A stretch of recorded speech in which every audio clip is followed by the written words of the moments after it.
Harka fuuni akkam jirtu kabajamtoota daawwattoota TV mo'a nagaan keenya kabajaa bakka jirtanitti hunduma keessaniif haa ta'u.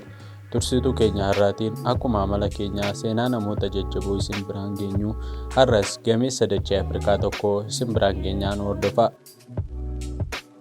Namoota jajjaboo dubbii fi haala jireenyaa isaaniin ardii Afrikaa irratti beekamoo ta'an keessaa tokko pirezidaantii Zimbaabuwee duraanii Roobert Mugaabeen isa tokkodha. Roobert Mugaabeen bara 1980 irraa kaasee hanga bara 1987tti ministeera muummee fi bara 1987 irraa kaasee immoo hanga yeroo as dhiyootti pirezidaantii Zimbaabuwee ta'uun tajaajilaa tureera. Bara 1924 kan dhalatan Roobert Gabriel Mugaabeen pirezidaantii dulloomaa addunyaa kanaa aangoorra turan jedhamanii beekamu. Zimbaabuween bittaa warra adii jalaa bilisa akka baatuun paartiin zaanuu hoogganuun qabsaa'aa turan. Bara 1964 hanga bara 1974tti mana hidhaa keessas galfamanii rakkachaa turaniiru. Yeroo jalqabaa filataman warreen adii fi morkattoota siyaasaa kan biroo sirriitti falmachuu akkasumas ilaalcha siyaasaa gocha irratti xiyyeeffatee qabaniin ture kan isaan jajamaa turan. Haa ta'u malee yeroo sanatti paartii tokkummaa biyyaalessaa yookaan NAP jedhamee kibba biyyattiitti bu'uura cimaa qabu dhiisuun paartii mormituu hundeessan. Kunis lubbuun namoota kumaatamaan lakkaa'amanii akka darbuuf sababa ta'ee ture. Walakkeessa bara 1990tti sagantaa lafa deebisanii hiruu jedhuun abbootii lafaa adii irraa humnaan lafa fudhanii lammiilee biyyattii gurraachotaaf qoodan. Kun gama tokkoon deeggarsa gama kaaniin immoo mormii cimaa itti fide. Akkuma mormitoonni isaanii baay'achaa dhufaniin fedhiin paartii isaanii zaanuu PF fi Mugaabeen aangoorra turuuf qaban dabalaa dhufe. Qeeqxoonnis mootummaan abbaa irree hundeessaa jira jedhanii isa qeeqaa turan. Filannoo bara 2008 taasifameen marsaa duraatiin paartiin zaanuu teessuma paarlaamaa hedduu argachuu hin dandeenye.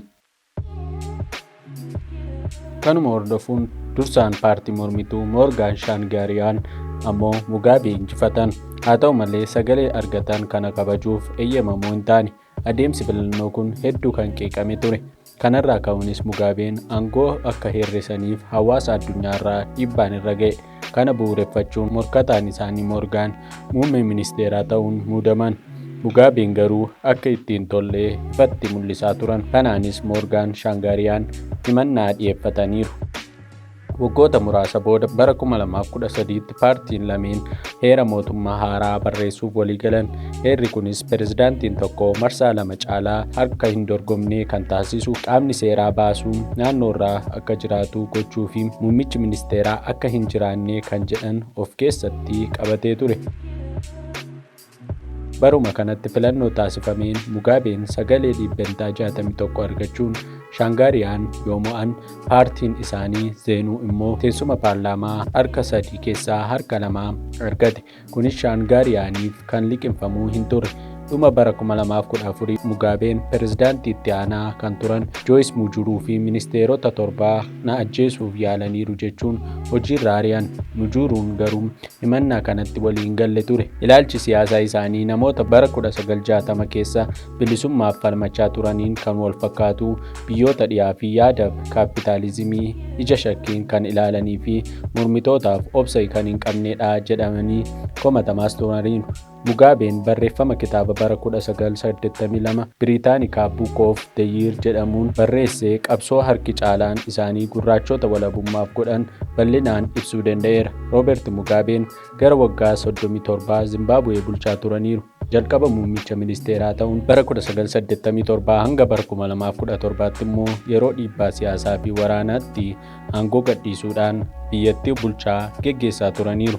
Saaraa Firaansiiskaa Mugaabeen haadha warraa jalqabaa Roobert Mugaabee fi giifti duree Zimbaabuwee bara 1987 irraa eegalee hanga bara 1992 du'a isheetiitti turteedha. Haati warraa Mugaabee isheen jalqabaa Saaraa Firaansiiskaa erga du'anii booda Mugaabeen ammas dubartii biraa fuudheera. Waayiloonni kunniin sirna kaatoolikii baay'ee guddaa ta'een mata duree cidha jaarraa jedhuun pirezidaantii Zimbaabuwee waliin wal fuudhaniiru. Yeroo gaa'elaa isaanii kanatti Girees Maaruufuu haadha manaan Rooberti Mugaabee lammaffaan umuriin ishee waggaa 31 yoo taatu, Rooberti Mugaabeen immoo umurii isaa waggaa 72 keessa ture. Mugaabeen adoolessa 6 bara 2019 Singaapoor hospitaala Galaangaas jedhamu keessatti dhukkuba maqaan isaa hin ibsamneen ji'oota hedduudhaaf to'annoo jala erga turanii booda lubbuudhaan boqotaniiru. Abbaa hundeessaa Zimbaabuwee fi pirezidaantii duraanii Rooberti Mugaabee du'aan boqochuu isaanii kana beeksisuun gadda guddaadha jechuun pirezidaantiin Zimbaabuwee yeroo sanaa Emerson Mnangagwaan dubbatanii turaniiru. Walumaa galatti bulchitoota umurii dheeraa bulchiinsa irra turanii fi dhiibbaa isaaniin Afrikaa keessaa jaallatamoo ta'an keessaa Rooberti Mugaabeen isa hangafaati.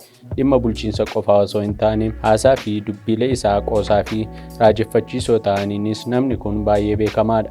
Walumaa galatti Mugaabeen abbaa warra Zimbaabuwee jedhamuun kan beekamu yoo ta'u, hanga har'aatti illee dubbiilee isaatiin laphee Afrikaanota hedduu keessaa hafee jiraachaa kan jirudha. We are supposed to be free and independent, Mr. Ban Ki-moon. Supposed to be free, the 54 countries.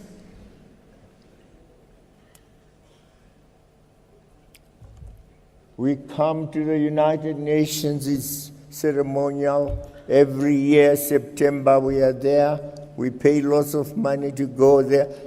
And to the General Assembly, we make speeches, we go back home, year in, year out. But the bosses in the Security Council say, you shall never have the powers that we have as permanent members. And we have asked and asked and asked. And asked and asked. Reform the Security Council.